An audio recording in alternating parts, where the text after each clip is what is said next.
Wait, yung ano luminescent. Yung pangatlo, yan.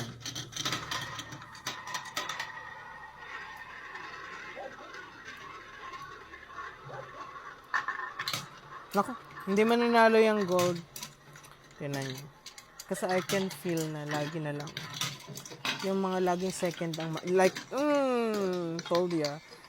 Yung ano kasi, nafe-feel ko siya eh. Kasi laging, parang ako laging second best. Hindi laging una. Kasi, alam mo yung kaya mo namang gawin lahat, pero hindi ka nag-e-excel.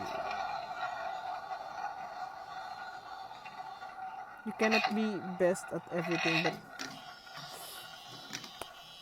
but you can do anything. Naniniwala akong siyang mananalo. Hindi ko pa napapanood to, actually. Shit, baka red yung mananalo.